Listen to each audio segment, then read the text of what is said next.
Kasi mayroon pala tayong bablog na TP-Link router or extender. Yan. So, sa mga nagtatanong pala kung anong kaibahan ng dalawa na to. So, si dual band, ibig sabihin ng dual band, meron siyang 5G. Yan. Meron siyang 5G, then meron siyang 2.4. Yan. Yan si dual band. Ito naman si single band. Si single band ay naka 2.4 lang. Yan.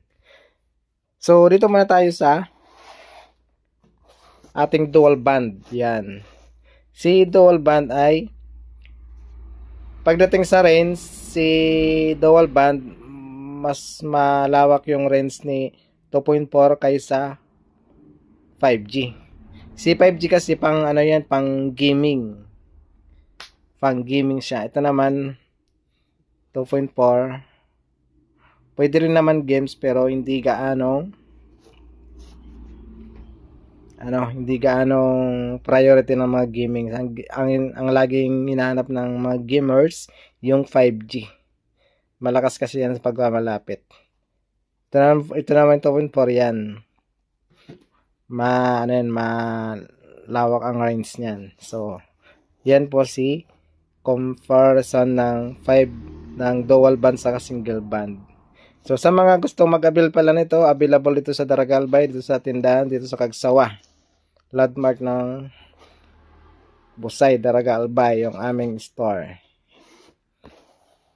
So, ang aking page ay DCG or PC Store. Ilalagay ko sa link dito sa description, ating video, ating FB account and messenger and page. Yan.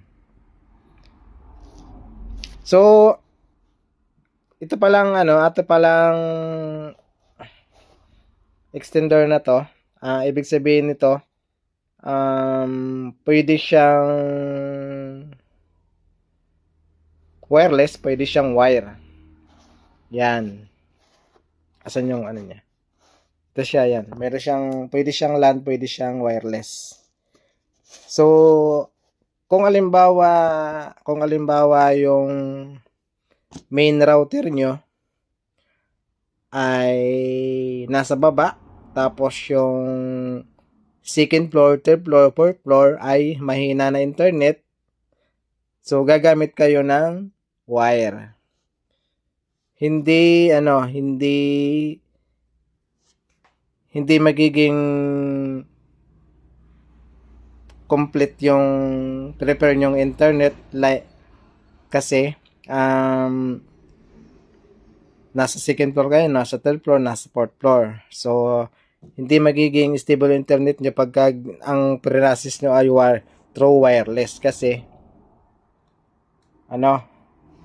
pag winireless nyo siya, yung papunta sa second floor, hindi siya fix na katulad nung nasa baba na may harang. May harang kasi, okay lang mag-wireless basta walang harang. Ang wireless kasi good for open area. Pero kung may harang, mas maganda i-wire nyo para mas stable yung internet nyo na makukuha. Yan, kahit ilang floor pa basta may wire. Pero kung diretso lang naman, walang harang, pwede nyo i-wireless yung ating extender router. Tandaan nyo po pag mag-extend kayo ng wireless, kung walang harang, okay sa wireless. Pero pag may harang, i-wire nyo para mas stable yung internet nyo doon sa source nyo. Yan. Ganon din dito. Kung may harang, i-wire nyo na lang. Pero kung wala, open area nyo na lang. Yan. Pwede naman tong i-wire si single band. Yan, pwede siyang i-wire yan. Yan. Para yung range niya, yung range doon sa source para same din sa bigay nito. Yung makuha mo doon saka yung makukuha nito, same yung same yung range. Yan. Pagka may harang kasi, possible na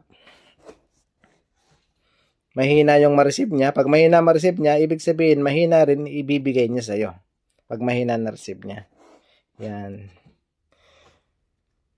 Ganun ang kaibahan sa wireless at saka wired. So, yun. May idea na kayo guys para sa extender range. Yan. Murang-mura lang to sa akin guys dito sa store. Visit lang ko kayo sa aming tindahan dito sa Daragalbay, Barangay Busay. So, ilalagay ko sa description yung Facebook account ko saka yung Google Map. Murang-mura lang dito sa amin. Yan. Yan yung kanyang mga actual device. Yan. Yan guys. TP-Link. Yan. So, by the way pala guys, mga ka-PC. So, pag open area, 'di ba? Wireless nyo open area. Ang masasuggest ko nito sa wireless na kailangan mga 20 meters lang yung layo ng source nyo saka ito. Yun ang pinaka-max kong suggest para mas clear yung kanyang pick up doon sa source na internet ng main router nyo. Pag sobrang layo na kasi hindi na fix yung kanyang makukuhang internet kasi through wireless Pero kung wire, kahit malayo, kahit ilang metro pa yung gamitin ng wire, pwede. Yan. So yun ang best na way doon pagka wireless and wire. So yan mga kapisyo, sana nakatulong aking video sa aking video. Maraming salamat at sana nakatulong ang aking video. Thank you.